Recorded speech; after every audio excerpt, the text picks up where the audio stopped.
दिनेश शर्मा अक्सर अपने मुद्दों के लिए चर्चा में रहते हैं। आज भी उन्होंने राज्यसभा में एक अहम मुद्दा उठाया, सनातनी कर्मचारियों को सवेतन अवकाश देने की मांग की। उन्होंने कहा कि यदि उनके निकट संबंधियों की मृत्यु हो जाती है तो वो संस्कार पूरे करें या फिर अपनी नौकरी बचाएं। तो क्या है पूरा मामला, बात करने के लिए दिनेश जी स्वयं हमारे साथ है।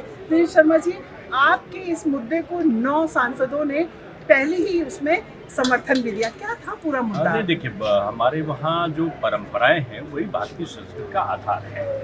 सनातन परंपरा आज अलग अलग चीज़ों में आप विज्ञान से भी अगर उसको जोड़ते हो तो वैज्ञानिक आधार पर भी तमाम चीज़ें सिद्ध हो रही हैं। आज जो मशीनी युग जिसको मैं बोलता हूँ कि आज तमाम चीज़ें ऐसी हैं जो लोग चाहते हुए भी अपनी परंपराओं का अनुरक्षण नहीं कर पा रहे और वो एक तरीके से अवसादग्रस्त हो जाते हैं काम करते हुए।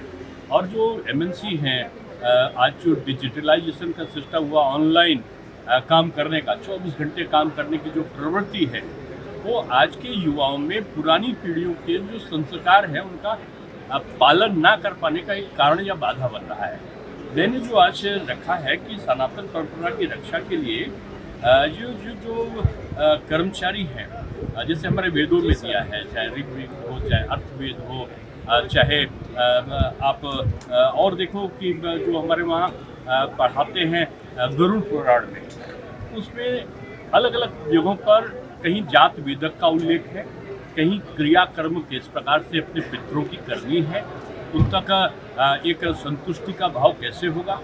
एक जगह तो इसका भी स्पष्ट उल्लेख है कि 10 दिनों तक का जो प्रेतात्मा का विचरण होता है, यानी प्रेत योनि में होता है जो मरने वाला दिवंगत है या मृतक है, और फिर 13वें दिन के बाद जब वो अपनी जो क्रियाएं हैं जो हमारे वेदों में जिनका वर्णन है सनातन परंपराओं में, उनको करने के बाद वो तब 13 दिन के बाद वो निकलने की स्थिति में बनता है।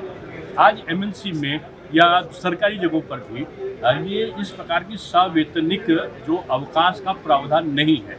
अभी मद्रास हाईकोर्ट ने एक जजमेंट में इस बात का समर्थन किया है। जर्मनी में, जापान में, ब्रिटेन में बहुत सारे देश हैं अलग अलग, जहाँ इस प्रकार की जो क्रिया या जो उनके वहाँ की परंपराएं हैं उनमें जो शोक का समय होता है तो शोक के समय अवैतनिक प्रावधान है छुट्टी का।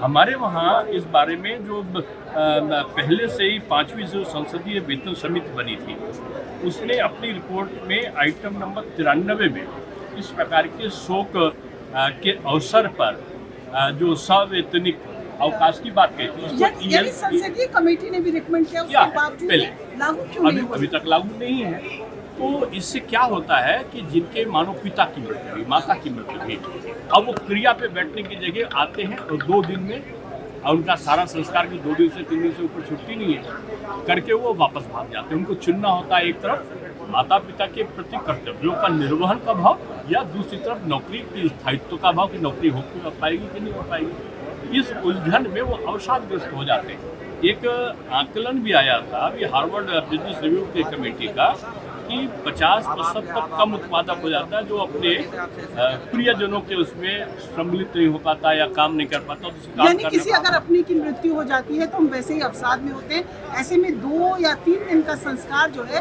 वो पूरी तरीके से मानसिक जो गतिरोध की स्थिति को रखता है, आपका कहना है? निश्चित रूप से इसलिए हमने 13 दिनों का अवकाश जो हमारे सनातन में है, अगर कोई व्यक्ति क्रिया पर बैठता है तो 13 दिन के बाद यानी 10 दिन तक वो प्रेत योनि में है उसके पितर, और 3 दिन की जो पूजन होते हैं उसमें उसको निकलने की प्रावधि होती है कि वो उन सारे संस्कारों को जब कर लेता है तो कहता है कि अब आत्मा सदगति की तरफ अग्रसरित हो, तो तब वो अपने नैतिक जीवन में फिर वापस लौटता है। तो हमारा यही कहना था कि जब हर प्रत्येक देशों में इस प्रकार का प्रावधान है कि उनकी संप्रदाय या जाति के लोगों को उनके संस्कार करने का वो मिले, तो हमारा सनातन तो सबसे प्राचीन है। ऋग्वेद में, अर्थवेद में, हमारे वहाँ तो गरुड़ पुराण पढ़ाने का 13 दिन तक का गरुड़ पुराण होता है।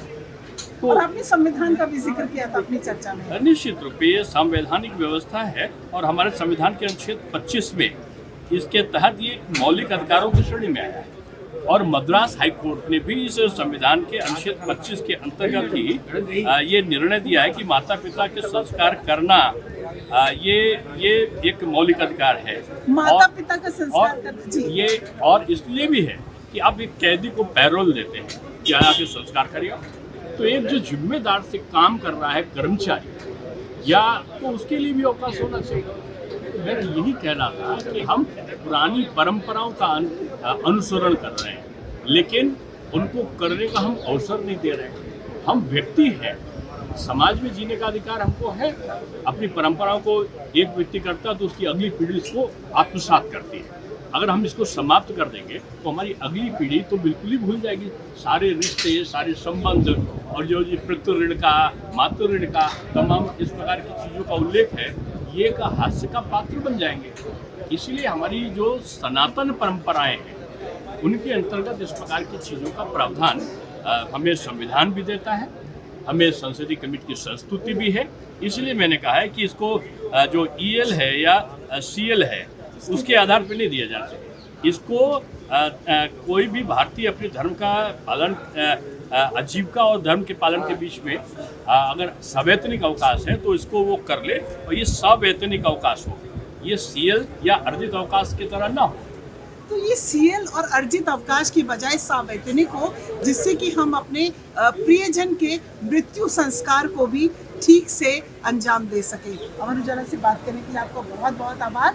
और संसद परिसर से अमर उजाला के लिए मैं पूनम मेहता द्विवेदी। अगर आप ये वीडियो YouTube पर देख रहे हैं तो हमारे चैनल को सब्सक्राइब कर बेल आइकन दबाएं, और Facebook पर देख रहे हैं तो हमारे पेज को लाइक करें।